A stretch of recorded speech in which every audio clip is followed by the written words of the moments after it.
저는 협박죄로 고소하고 싶었거든요. 안녕하세요. 안녕하세요. 잘 나가는 서과장입니다. 안녕하세요. 박종인 변호사입니다. 오늘도 어김없이 저희 채널에 항상 도움을 주시는 착한 변호사님, 박종인 변호사님을 모셨습니다. 제가 항상 법률적으로 힘들 때면 SOS를 치는데 이번에도 또 저렴하게 도와주셔가지고 너무 감사드립니다. 아닙니다.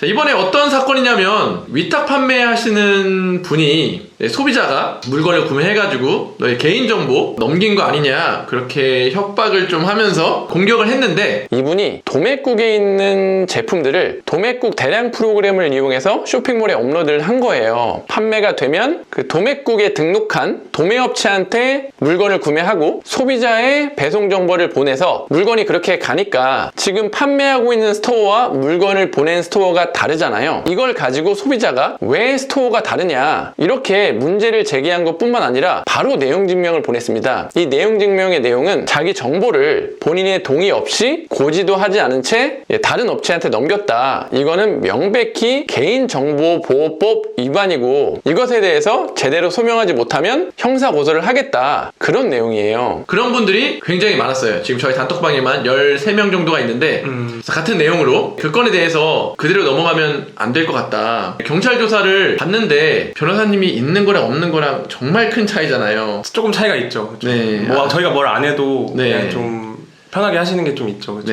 겸손하게 말씀해 주셨는데 제가 느껴본 바로는 변호사를 대동하고 가냐 안 하냐에 따라서 경찰관님이 우리를 대하는 태도가 바뀌는 것 같아요. 제 생각이 그렇습니다. 그래서 이번에 고소당하신 분이 한 분이 계셔가지고 괜히 제가 돈 내는 게 큰 돈인데 그냥 합의금 내는 게 날 수도 있다 그러면서 변호사님 대동 안 하고 자기가 한번 조사를 받아보겠다는 거예요. 그러면 안 된다. 왜냐하면 지금 14명이 있는데 혼자 그렇게 받았다가 선례가 될 수 있어요. 선례가 되면 나머지 사람들은 다 힘들어진다. 그래서 비용은 생각하지 마시고 변호사님 같이 협업해가지고 하면 더 좋은 선례를 만들 수가 있다. 그렇게 설득을 했어요. 결국 오늘 영상은 불송치가 났다는 영상을 찍기 위해서 좋은 소식을 가지고 왔습니다. 저희의 의뢰인을 한번 맡아서 이것저것 자료를 준비하셨잖아요. 어땠나요? 말씀하신 대로 혼자 가셨으면은 약간 불리했을 것 같다는 생각은 드는 것 같아요. 저희가 들어가기 잘했다? 하기 잘했고 뭐 선례 만드는 것도 좋은 말씀이시고 잘한 것 같아요. 졌으면은 지는 선례가 됐을 텐데 어쨌든 첫 사건인데 저희가 이긴 거니까 저희가 이긴 선례가 돼서 잘 된 것 같고, 근데 졌을 건 확실한 건 아니에요. 확실한 건 아닌데 그런 이유가 뭐냐면 고소인 조사를 안 받았죠. 그러니까 무슨 말이냐면 고소인들이 고소를 해가지고 피고소인이 조사를 받는 거잖아요. 경찰에서 나오라고 해서 순서상 법으로 정해져 있는 건 아닌데 고소인이 먼저 조사를 받아야 되거든요. 고소한 사람이? 그쵸. 고소한 사람이 내가 고소한 게 물론 종이로 써서 내긴 하지만 그 내용 중에 불명확한 부분 설명을 경찰이 듣고 이해를 하고 조사를 해야 되는 거잖아요. 네, 그렇죠. 고소인 조사를 먼저 해요. 제가 보통 하는 사건에서는 안 그런 경우가 없다고 생각하면 되는 것 같아요. 그러니까 고소인이 죽었거나 뭐 외국에 있거나 코로나니까 한국에 못 오거나 이런 경우가 아니면 고소인 조사는 다 하거든요. 그러니까 외국에 있어도 뭐 와서 하긴 했던 것 같아요. 제가 했던 사건들은. 근데 안 한 거예요. 고소인 조사를 안 하고 저희 부르신 거죠. 그 고소장을 제가 받아봤는데 그게 잘 쓴 것도 아니에요. 이게 상대방이 변호사가 쓴 게 아니라 일반인이 쓰신 거거든요. 엄청 허술해요. 근데 그걸 보고 안 부르신 거는 이게 그냥 개인정보보호법 위반이 맞구나 라고 생각을 하신 게 아닌가. 기본 상태가 그게 아니었나 싶기는 해요. 그래서 저희가 맨 처음에 했던 게 고소인 조사 먼저 해달라 라고 요청을 하고 조사를 안 나갔거든요. 그런 게 조금 도움이 됐던 것 같습니다. 제가 내용 증명 받으신 분들 상담을 해보면 경찰 조사를 받으러 나가실 때 고소인 조사가 거의 없이 그냥 나오라고 하거든요. 대부분이 그래요. 전에 이 해외 구매된 사건을 한번 하다가 그걸 처음 알았어요. 고소인 조사를 그냥 경찰한테 뭐 얘기하다가 얘기를 했는데 안 받았다는 거예요. 그래서 뭐지 이게 그랬었거든요. 그러면 원래 이렇게 중대한 일이 있을 때는 고소인 조사 먼저 하고 저희를 부르잖아요. 근데 우리를 좀 만만하게 봐서 그런 것도 조금 있나요, 그러면? 그러니까 우리가 그냥 일반 셀러고 일반인이고 그러니까 고소인 조사 없이 그냥 나와서 조사 받아라 이렇게 되는 게 조금 있을 수 있나요? 조금은 있을 수 있을 것 같아요. 조금 있을 수 있다? 다른 이유는 아마도 상표법 위반 사건이 가끔은 특허청에서 수사를 하긴 하는데 그런 경우 잘 없고 저희가 아마 연락받으신 건 다 경찰서일 거예요. 경찰분들이 상표법 잘 모르시거든요. 불러서 고소인 조사 해봐야 이해가 가는 내용이 아니기도 하고 어차피 이게 기소가 되더라도 벌금 사건이기도 하고 너무 경미해서 그런 것도 있는 것 같아요. 너무 경미해서? 너무 경미한데 내가 내용을 모르기도 하고 셀러분들이 다 다 착하시잖아요. 제가 본 셀러분들은 다 착했거든요. 그래서 네. 고분고분하시니까 그냥 그렇게 해도 된다고 생각하신 게 아닌가. 근데 이번에는 저희가 이 고소인조사 하고 나가겠다. 그러면은 고소인이 고소인조사를 받았나요? 받았습니다. 네, 받았어요? 네, 받을 때까지 안 나간다 그랬거든요. 받을 때까지 안 나간다? 왜 자꾸 고소인조사 받는 거 가지고 얘기하냐 하는데 분위기가 좀 바뀌어야 돼서 분위기가. 그리고 고소인조사를 받아야 나가겠습니까 하니까 물어보셨거든요. 왜 그렇게까지 하느냐. 네. 법리적으로 다툴 부분이 있는데 경찰 분께서 조사하시는 분께서 100% 이해하지 않으면은 저희가 이렇게 설명을 해도 도매 사이트가 관련된 거였잖아요. 네. 그 사이트와 네이버 관계를 모르시면은 수사할 수 없으니까 이런 내용을 얘기할 거니까 먼저 불러서 막 들어보셔야 된다 얘기를 그렇게 말씀하니까 전화하면서 그게 100% 이해가 가진 않으셨겠죠 그분이. 네. 예, 하지만 이게 뭐가 있구나 그냥 네. 뭐라고 주장하는 거고 이거 무죄 주장이구나 변호사도 있구나 그냥 관심 사건이 되는 거죠. 하루에도 몇십 개씩 처리하는 그런 사건이 아니라 네. 정식의 절차를 밟아야 되는 그런 사건으로 인식이 되니까 그게 중요한 것 같습니다. 저도 그런 사건으로 인식되길 바랬어요. 진짜요? 그쵸? 네, 그래서 이렇게 의뢰를 해서 예. 잘 됐고 지금 제가 들은 얘기로는 경찰의 불송치 결정이 났잖아요. 예. 그럼 이제 완전히 우리가 이긴 거라고 좀 생각하면 되는 건가요? 그게 법적으로는 그렇지가 않죠. 왜냐면은 이게 예. 이의 신청을 할 수가 있거든요. 이의 상대방이 완전 위협이 100% 사줬다 이렇게 말할 수는 없긴 하죠. 제 생각에는 이제 이 일을 안 하시지 않을까. 뭐 고의가 없다 이렇게 이긴 게 아니라 변호사가 저희가 개입이 돼서 의견서 내서 이긴 거기도 하고 상대방 분들이 이제 일반인이시잖아요. 그분이 네. 안 하시지 않을까. 해도 상관없고. 해도 상관없고 지진 않죠. 지진 않는다. 경찰에 변호인 의견서를 이렇게 내셨잖아요. 그럼 그 변호인 의견서 내용 중에 어떤 내용 때문에 이겼다고 생각하세요? 일단은 네. 고소 내용부터 이제 아셔야 되고 네이버 스마트 스토어에 만약에 서 과장님 스토어가 있다. 제가 들어가서 물건을 산다. 그럼 서 과장님한테서 하는 거잖아요. 네이버한테 직접 사는 게 아니라. 근데 이제 배송이 서 과장 이렇게 해서 발송인이 돼 있는 게 아니라 A라는 업체가 발송을 한 거죠. 서 과장이 보냈다라고 돼 있으면 상관이 없는데 A 업체가 보냈다라고 돼 있으니까 A 업체한테 서 과장님이 그러면 제 주소를 넘긴 건 거 아니에요. 네. 그러니까 주소를 넘겼으니까 개인정보보호법 위반. 뭐 이렇게 주장을 하는 건데 저희가 방어를 하는 논리는 개인정보를 막 왔다 갔다 하면 안 되는 건 맞는데 개인정보를 받은 목적 있는데 그 목적 내에서는 보내도 되거든요. 근데 목적 그 내에서는? 목적이 뭐냐는 또 해석을 해야 되죠. 약관이 있어요. 네이버 스마트 스토어를 통해서 고객이 구매를 한 거잖아요. 네. 거기 약관에 보면은 네이버의 개인정보 처리 방침이라는 건데 제 사망을 보면은 네이버 공식 쇼핑 파트너사 중 입점 쇼핑몰이 이용하고 있는 쇼핑 파트너사 보내는 게 동의하는 걸로 돼 있거든요. 이 말이 어려운데 네이버 공식 쇼핑 파트너사 중 입점 쇼핑몰이 이용하고 있는 쇼핑 파트너사가 뭐냐가 문제가 되는데 저희가 봤을 땐 저희 의뢰인께서는 도매매에서 만든 프로그램을 사용하고 계셨거든요. 그 도매매 프로그램이 네이버와 연동이 돼 있어서 저희는 도매매가 쇼핑 파트너사라고 생각을 했어요. 그래서 도매매 통해서 뭐 A 업체 통해서 다시 물건을 파는 거는 문제가 안 된다 이렇게 주장한 거죠.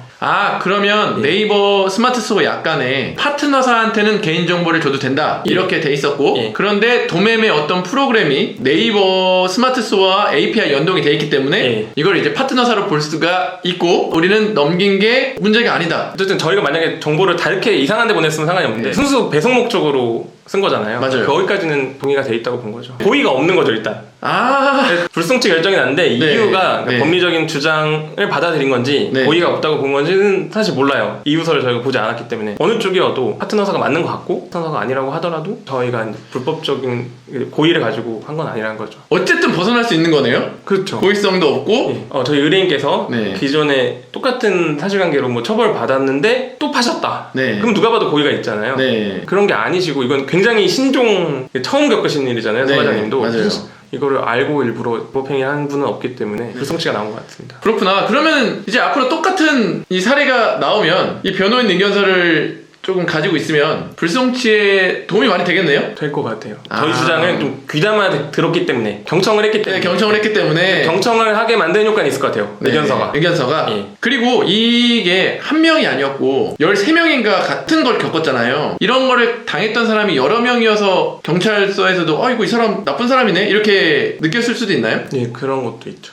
이분들이 이제 고소하신 분들이 여러 명을 했는데 그 고소장의 내용에 보면은 전혀 예상하지 못한 A 업체에서 왔다 이렇게 돼 있거든요. 근데 그분은 고소를 되게 많이 하셨고 좀 특이한 게 이분이 2번 사잖아요. 물건을 2번 사는데 네. 같은 주소에서 이름을 바꿔서 2번 사잖아요. 다른 아이디로. 네, 네. 합의금을 2배 받기 위해서 일 수도 있고 그래서 그걸 좀 나쁘게 보신 것 같아요. 제가 변호인으로서 참여했던 사건들은 항상 그랬는데 경찰분이 해외 구매 대행이나 위탁 판매나 이런 걸 구조를 이해하시면 저를 그렇게 나쁜 사람으로 보진 않는 것 같아요. 악인으로 나쁜 의도를 있다고 보진 않는 것 같거든요. 근데 상대방에게 반대되는 행동을 한 거죠. 그러니까 그쪽에선 이렇게까지 변호사를 고용해가지고 이렇게까지 할 거라고 생각을 못했겠죠. 합의금이 얼마 요구했죠? 한 50만 원씩. 50만 원씩? 2번이었죠. 50만 원씩 2번이었어요. 예, 100만 원. 그러니까 100만 원이니까 변호사 선임하는 게 더 비싸잖아요, 몇 배가. 이거 내고 끝내겠지. 아니면 뭐 안 내고 말겠지. 막 이렇게 그냥 생각하신 것 같은데 이래서 그냥 싸우면 안 되고 변호사님에게 도움을 받았던 이유인 거죠, 이게. 아, 좋습니다. 이번 영상을 통해서 불송치가 됐다. 근데 확실히 아직 이겼다고는 할 수 없지만 그쪽에서 이의 신청을 할 수가 있으니까 예. 그래도 좋은 선례가 남아서 뭐 14명이 모여있는 단톡방도 되게 막 난리가 났었거든요. 고생하셨다. 똑같은 사례로 문제가 생기신 분들은 또 저한테 연락하시면 제가 그분들은 변호인 의견서를 공유해 드릴 테니까 이거 가지고 경찰 조사 받으면 더 큰 힘이 되고 좋은 사례로 또 남게 된 것 같아가지고 또 너무 좋습니다. 고생 많으셨습니다. 예. 이 일을 안 하시지 않을까 하는 생각은 있어요. 왜냐면은 경찰 조사 받으실 때도 저희가 그런 생각을 했거든요. 이게 혹시 상대방이 하는 행위가 2명이 내용 증명 보내고 2명이 물건 사고 그런 게 우연 같진 않잖아요. 일부러 이렇게 돈을 2배로 받기 위해서 이런 걸 하신 거면 네. 협박죄일 수도 있다라고 생각을 하거든요. 네. 꼭 된다는 건 아니에요. 제가 네. 고소를 한다는 것도 아니고 그런 생각이 들잖아요. 이거 협박 아닌가? 일부러 한 거면 돈을 합의금 받을 목적으로 일부러 물건 사는 거면 협박일 수도 있잖아요. 네. 그리고 물건 반품하는 거 아시죠? 네, 반품을 해요. 그분들은 돈을 안 써요. 네. 사고 반품해요. 그래서 그 얘기를 이렇게 슬쩍 나왔었는데 경찰 조사하시는 분도 협박 고소할 거예요? 그랬거든요. 경찰 조사하시는 분이 협박 고소할 거냐고 하신 거, 한 거예요? 아이 무슨 협박으로 고소해요? 이렇게 말씀하신 게 아니라 네.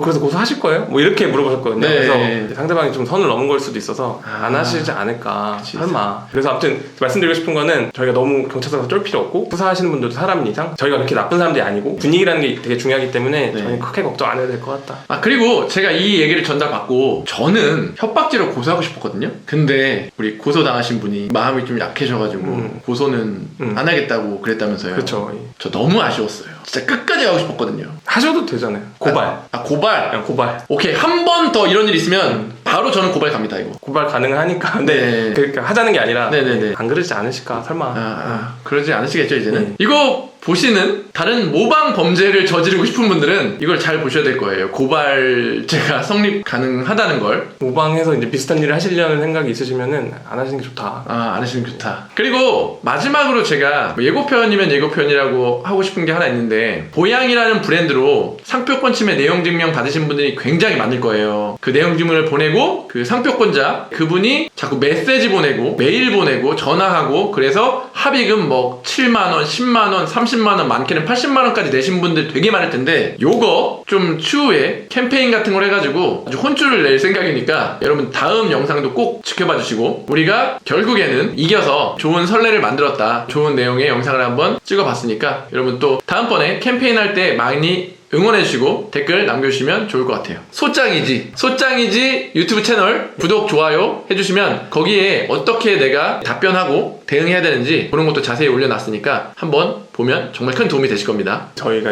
소장이지 고소장 기능 아마 추가할 것 같거든요. 셀러분한테 도움이 될 수도 있을 것 같아요. 우리한테도 도움이 된다고 하니까 꼭 구독, 좋아요 눌러주시면 좋을 것 같아요. 오늘도 긴 영상 봐주셔서 감사하고 다음에 또 안 뵀으면 우리한테 좋죠. 좋은 네. 건데 너무 좋죠. 제가 보기에는 계속 자주 볼 것 같아요. 네. 지금 이 업계가 굉장히 나쁜 사람들이 좀 많기 때문에 그분들을 뿌리 뽑을 때까지 아마 자주 보게 될 것 같으니까 다음에 또 뵙도록 하시죠. 네, 알겠습니다. 감사합니다.